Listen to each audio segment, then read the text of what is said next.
Alors c'est rempli de plein d'étapes et le mot qui me revient lorsque je regarde un petit peu en arrière tout ce que j'ai vécu, c'est beaucoup de joie tout d'abord et ensuite énormément de fraternité.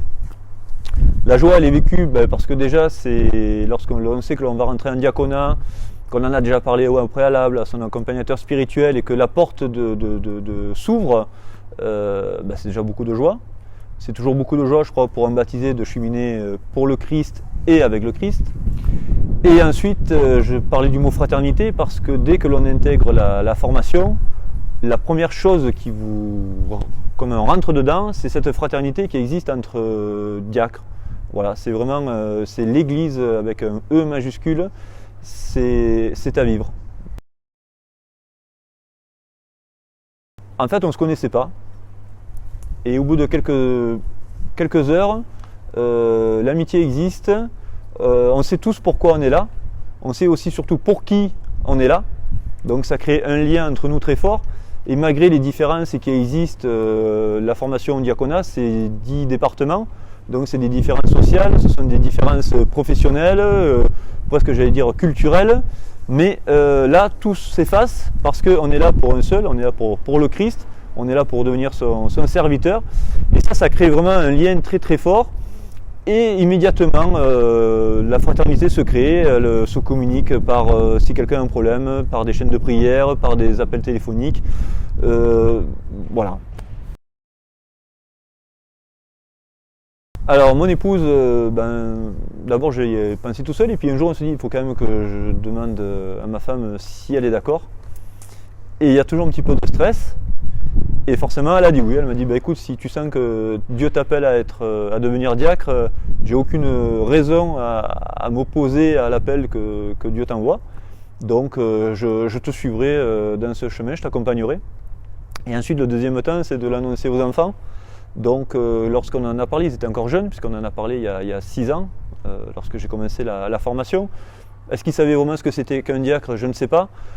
Toutefois, on leur a expliqué, mais après, ça n'a pas monopolisé la vie de famille parce que l'essentiel n'était pas forcément que tout tourne autour de mon diaconat ou de ma formation au diaconat, mais quand on a des enfants, il faut que ça tourne autour d'eux. Donc après, voilà, c'était des sujets, on en parlait, mais avec parcimonie. Alors, le diocèse de Carcassonne et Narbonne propose, avant d'entrer dans la formation à proprement parler, 2 ans de discernement. Et je tiens vraiment à préciser que ces 2 ans de discernement sont importants parce qu'ils permettent de rentrer petit à petit dans ce cheminement. Ils permettent aussi de réfléchir, d'avoir des bonnes réflexions. Ils permettent aussi de découvrir ce que va être le diaconat. Par exemple, mon épouse avait une idée assez lointaine de ce qu'était le diaconat. Donc ça permet déjà de répondre à des questions, de se préparer à la formation.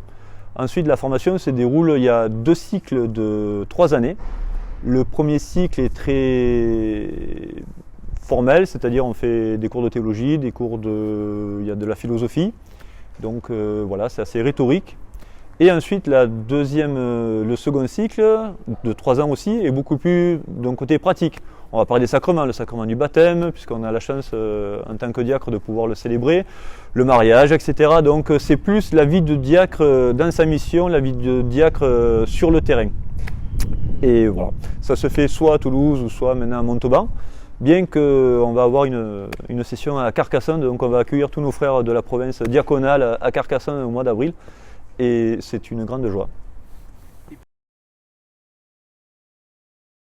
Mais je crois que diacre marié, on sait ce que c'est que le sacrement du mariage.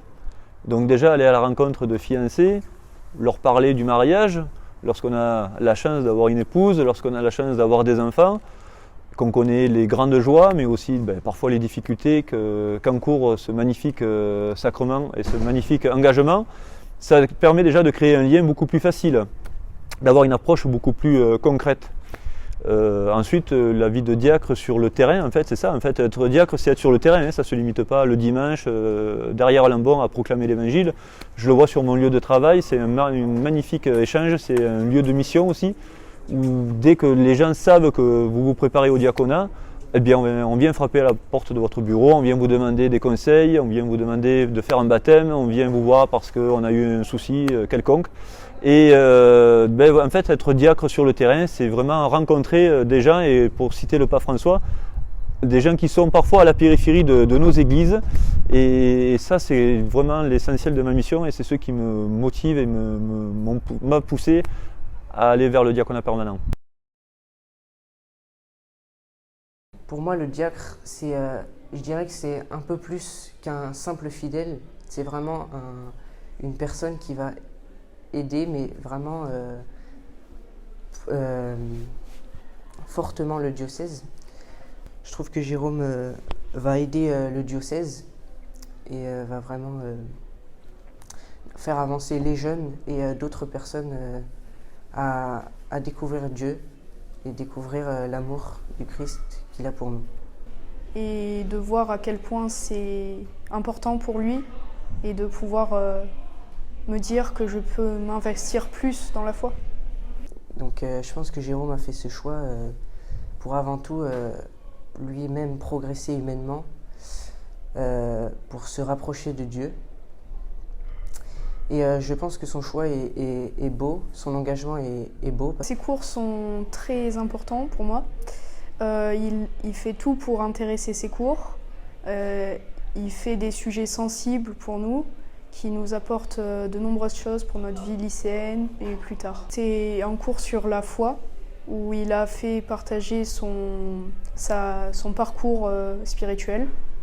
Et pour moi, ça a été très touchant, de par son témoignage que l'on avait juste devant nos yeux et pas derrière un écran.